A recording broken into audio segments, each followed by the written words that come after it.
Hello guys, panibagong video na naman. Panibagong item yung isi-share ko sa inyo, itong Hi-Fi Bus Power Amplifier.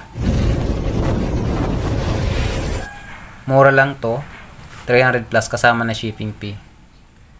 Yan, sa mga naghahanap dyan na pwedeng pang kwarto, pwede to. Or pwede din to pang kabit sa motor. May Bluetooth na siya. At meron tong FM. May salpakan pa ng microphone. Tapos na-try ko na din to guys. Meron na siyang echo effect. Maganda din kantahan. Merong volume. Ayan, 3 volt tsaka bass. Pwede to sa 12 to 24 volts na DC. At sa AC naman 110 to 240 volts. May salpakan ng USB. Tapos memory card. At yung kasama naman sa box niya, ito.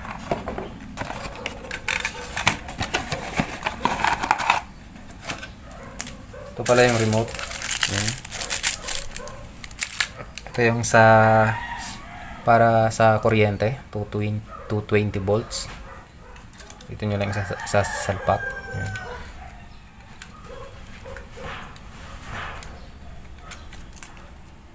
Ito naman, isa lang yung kasama niya para sa speaker. Yan. Dito to sa likod sa salpak. Itong isa sa Twitter, kaso yun nga, isa lang yung kasama niyang wire. So ang pwede nyo gawin dito, pwede nyo namang isama dito sa speaker yung Twitter kung mayroon kayong Twitter. Or kung gusto nyo, pwede nyo ihinang dito. Ito para sa 12 volts na battery. Ito yung kakabit nyo. Ayan, dito naman yan. Halimbawa, gagamitin nyo sa motor, pwede to. Dapat hindi mabaliktad yung polarity. Itong pula na to para sa positive ng battery. Ito naman sa negative. Kasi pag nagkabaliktad yan, masisira yung amplifier nyo. Yan. So, itong board amplifier na to guys, ano daw, 35 watts yung kaya nito. At nagandahan ko dito kasi tinry ko siyang kantahan. Maganda yung echo effect niya. Tsaka malakas din. Abangan nyo sa susunod. May upload akong video para sa mga gustong makita yung review. Magsa-sound test tayo. Kakabitan ko to ng 40 watts na speaker. And mid-range speaker din. Try natin kung kakayanin ba niya. So hanggang dito na lang guys, short video lang to. 300 plus, mayroon ka ng ganitong mini board amplifier na pwedeng pang kwarto, pang bahay, tsaka pang kabit sa motor, pwede na to. Itong wire pala to guys, para to sa FM, antenna. Yan.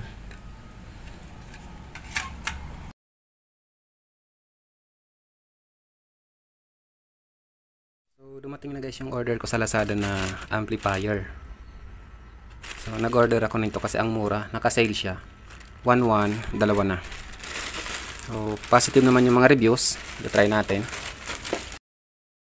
Naka-sale siya. 600 plus yung price niya. Tapos, nung nag-sale, nasa 500 plus na lang. So, 1,088 pala yung price nito. Dalawa na. Naka-discount tayo ng konti. Tapos, wala nang shipping fee. Tara, buksan natin. Ito lang yung ano nyo guys. Okay naman yung packaging niya.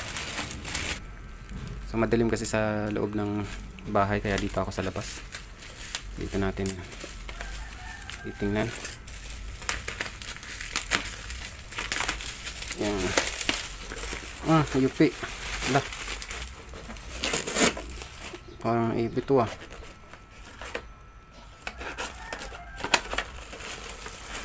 Yun. UP yung box niya guys sa gilid, pero okay naman yung item. Buti okay naman. Yun, ang ganda oh. Ganda guys. Maliit lang, pero parang malakas din. May kasamang manual oh. Tapos ito yung remote niya. Yan yung ano niya. Yun, so ito guys yung amplifier. Merong FM. Pwede siya sa AC tsaka sa DC. voltage, dual supply, digital MP3 player, smart yan, stereo, audio, power amplifier, bluetooth na din to guys, karaoke.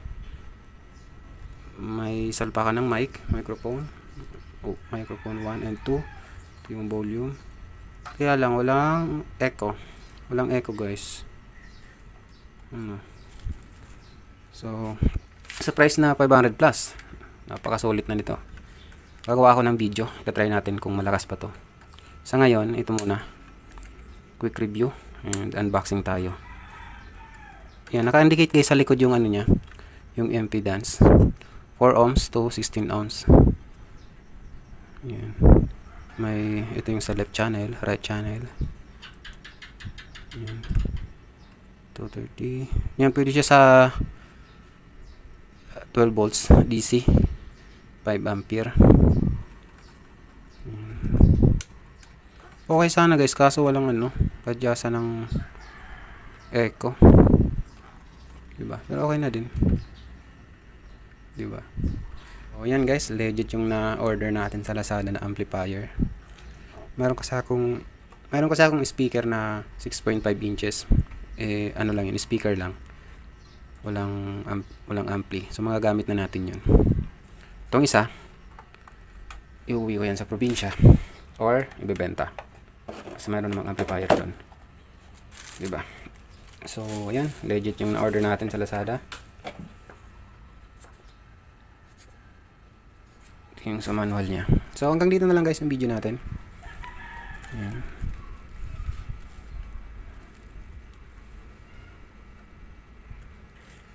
Okay naman. So tingnan natin yung box niya. So tingnan natin yung box niya guys. I-share ko sa inyo yung iba pang features.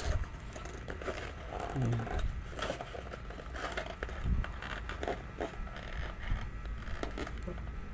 Ayan, so yun nga yung speaker impedance niya, 4 ohms to 8 ohms. Pero dito sa likod niya 16 ohms eh. Dito sa box 8 ohms lang. 'Di ba? Yun lang. Ang maganda nito kasi pwede siya sa 12 volts. Ita-try ko to kung pwede sa power bank kasi mayroon akong converter cord na 5 volts. Pag sinaksak mo sa power bank, ang output niya 12 volts na. Kaya lang yung ampere nun lang, maximum ay 2 ampere. Ito-try lang natin. Diba guys? So yun lang. Ayan, thank you for watching. Share ko lang po sa inyo yung nabili ko online na Bluetooth amplifier board sa Lazada sa halagang 300 plus.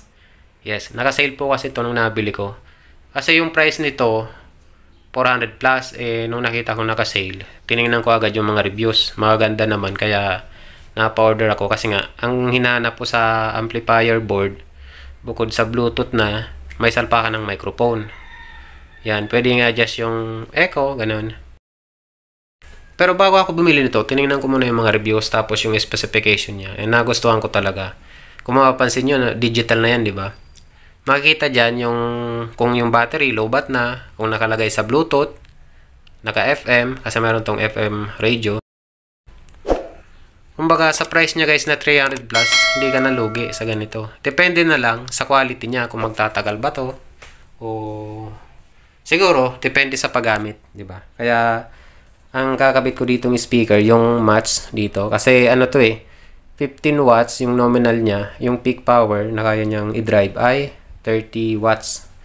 Kaya ang ikakabit ko dito since yung battery niyang supply ay 3.7 lang, 15 watts lang na speaker and tingin ko match yun dito. Meron akong available na speaker, yun yung ikakabit ko dito. Di ba guys? Ito yung ano niya, yung volume. May on and off na. Kaya no need na maglagay ng switch kung halimbawa gagamitin mo to sa DIY. Kasi automatic na siya na pag in-off mo, mamatay na siya. Di ba guys? Ito yung ano, yung para sa aux in pag kakabit tayo halimbawa from cellphone, pwede tayo ano dito. Ito naman yung para sa mode to ililipat mo from FM. Ito naman para sa pause. Ito naman sa light, ilaw ata to. Yung ilaw, parang switch tapos previews. May salpakan ng USB, di ba guys? Ito naman, para sa kung gusto mong i-adjust yung mic volume, tapos yung echo. Yung hinahanap ko sa Bluetooth amplifier board, nandito na. Wala pala dito guys yung wala siyang treble tsaka bass. Pero okay na din kasi meron naman ito, may naman yan pwede mong kabitan ng tweeter, ganun. Mag-a-adjust na lang ko dito sa cellphone. Doon na lang ako mag-adjust ng equalizer. Itong wire na to, para to sa FM antenna. Yan. Konti lang yung pyesa niya sa loob guys, diba? Malapad yung board, pero konti lang yung pyesa. Halimbawa, naghanap ka ng amplifier, pwede mong i-consider to. Kung depende sa paggamitan mo, pero kasi kung yung hanap mo ay may treble, may bass, baka hindi ito yung para sa'yo. Pero kung halimbawa, battery lang yung supply mo, 3.7, pwede mo itong i-consider kasi maganda na to hindi ka nagagastos ng malaki. Ito pala guys yung box niya nung nabili ko. Plain lang. Tsaka yung kasama nito sa loob, ito lang, tsaka wire para sa speaker na pagkakabitan mo. Yan lang naman yung kasama niya sa box. And safe naman nakarating sa akin. Medyo yupi yung box niya pero wala namang damage yung item. 2 days lang na-receive ko na. So ito try natin to. Titingnan ko kung maganda ba yung niya, yung quality ng sound sa gagamitin kong speaker. Kasi yun yung available ko 15 watts. Dito na lang guys, yung video natin. Quick review lang naman to. Na para may upload lang ako. Hinahabol ko dito yung watts hours. Walang pa ako sa watts hours. Nasa 800 pa lang. Ang kailangan sa YouTube, 4,000 watts hours para makapag-apply for monetization. Yung subscribers, okay na. Na-hit ko na. Yung na lang, yung kulang watts hours. So hopefully guys, mag-subscribe po kayo and comment. Thank you for watching. So hello, mag-quick review lang tayo nitong HUG amplifier na na-order ko online. Yan, kung makikita nyo guys, kompleto. Mayroong mic volume, may echo, may treble, bass, and then volume. Diba? San ka pa? Pero bago yan, tingnan muna natin yung mga inclusion itong nasa box nung nabili ko. Yan, ito lang guys, manual, tsaka yung naka-plastic siya. Tapos, ito yung remote yung nabili ko. Siyempre, dito na tayo sa amplifier. Yan, kung makita nyo. Maliit lang, pero mabigat. Dito muna tayo sa harap. BTC. Ito yung salpakan ng memory ng USB ng card reader, ng memory card. On and off. Tapos may salpakan ng microphone, dalawa.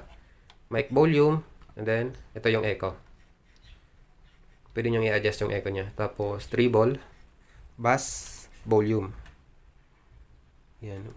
Kaya lang guys, yung nakalagay dito, BT-198E. Diba? Napansin nyo? Yan. Dito, sa box niya, BT-198B. Siguro, ito yung tama nito. Kasi ito yung nasa, mismo nakalagay sa amplifier. Diba? Tapos, mayroon tong FM. Ito yung mode niya, guys. Yan. Mayroong pause, next, forward, previous. Yan yung HUG. Yan yung brand niya. Tapos 300 watts plus 300 watts. Nabasa ko kasi sa mga reviews niya guys. Malakas daw talaga to. Kaya niyang i-drive yung 8 to 12 inches na speaker. So titingnan natin. Try natin. Tapos punta tayo sa likod. Meron tayong audio input. Yung sa left and right niya. Tapos ito yung sa speaker. 4 ohms to 16 ohms. Dalawa. May left and right tayo nito. So, pwede tayo mag-connect ng dalawang speaker or kahit 4. Depende sa connection nyo.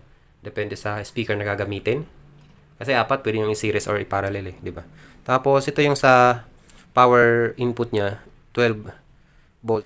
Kaya lang, yung ampere niya guys, 5 ampere. Dapat, yun yung kung yung 12 volts na battery yung gagamitin nyo, 5 ampere yung gagamitin nyo para maganda yung niya, ma-drive niya ng maayos. Diba? And then, ito naman yung para sa 220 natin na AC. So, yun lang. Quick review lang tayo nitong amplifier na na-order ko sa Lazada. About naman sa, ano niya, sa size. More or less, mga 8 inches to, guys. Yung, ano niya. Kasi medyo, yan, inano ko sa cellphone ko, 6.5 inches yung cellphone. So, mahaba siya ng konti. Mga 8 inches. Mga 6 by 8 inches. Ganon. Tapos, ito namang kapal nito, mga 2.5 inches. Ganon. Yan. Yun lang, na-share ko lang sa inyo kasi malay mo na. Naghahanap kayo ng murang amplifier na mayroon ng pihitan ng echo, salpakan ng microphone. Pwede nyo tong i-consider. About naman sa price, guys, nasa 600 plus lang siya. Kasama na shipping fee. Yan. Ganun kamura. Sa Lazada ko yan in order. Pero syempre, na-check po kasi yan, sale eh. More or less, di naman naabot ng 700 kahit hindi naka-sale. Kasi nga, mura lang naman talaga sa Lazada, di ba? Yan lang. Hanggang dito lang yung video natin. And hopefully, nagustuhan nyo po yung ating quick review.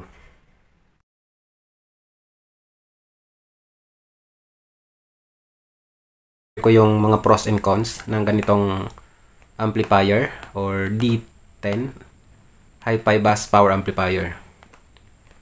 Para dun sa mga nagbabalak bumili, magkaroon kayo ng idea kung bibili pa ba kayo or ibang item na lang yung kukunin nyo, di ba? Ito yung tatak niya, Weiyu WY101. Yan, made in China. Buksan natin, guys. Para syempre, share ko dito yung mga pros, ano ba yung maganda dito based sa experience ko nung ginamit ko to. Yan. Punta muna tayo sa mga goods, sa mga napansin ko dito, yung mga ganda. Kompleto na siya. Kung yung hanap mo sa isang amplifier ay may echo, meron to, di ba? Tsaka lambot ng ano niya, pihitan. Yung mic volume, 3-ball bass. Yung hinahanap ko sa amplifier, kasi mahilig akong kumanta, nandito na. Dalawa yung salpakan ng microphone. Tapos yung ito yung sa input. Yan. May salpakan din ng USB. Ng TF card. Mayroon pang FM. Di ba, guys? Mayroon pang additional na light. May on and off, di ba? So, ang isa sa nagustuhan ko dito, guys, pwede siya sa battery na 12 volts. So, kung mahilig ka mag DIY, pwede mo tong gawing lagyan ng battery and then rechargeable na lang, di ba? Magagamit mo kahit brown out. Pwede din sa AC na 220 volts. Yan. Ito yung likod niya. Guys.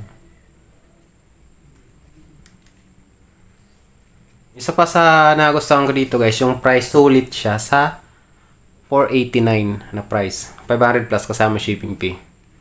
Yung makukuha mo dito na specs sa ganong price, ulit na para sa akin. May kalakihan din siya. May dagdag ko na din, guys, malakas to. Based dun sa details nung pag sinearch mo to sa Lazada, makikita mo dun, kaya daw niya i-drive ang 400 watts. Pero hindi ko na-try yun kasi na-testing ko lang to sa 6.5 inches na speaker. Tapos yung ano niya, watts niya, 350 PMPO. At ang isa, guys, sa napansin ko dito, tinesting ko siya hanggang 6 hours straight. Tapos naka 75% yung volume. Hindi man lang nag-init. So kung mahilig ka magbabad, talagang yung ganitong amplifier, parang design siya pang video okay. Kasi kahit ibabad mo, gamitin mo maghapon, hindi talaga siya nag-iinit. Ganun yung nagustuhan ko. Ngayon, ang medyo ayaw ko na yung ano niya, yung kulang yung bass niya, bitin para sa akin. Pag binvolume mo yung volume niya, dadagdag din yung bass niya. Pag binawasan mo, babawas din. Parang connected to yung bass sa ano. Yun lang napansin ko.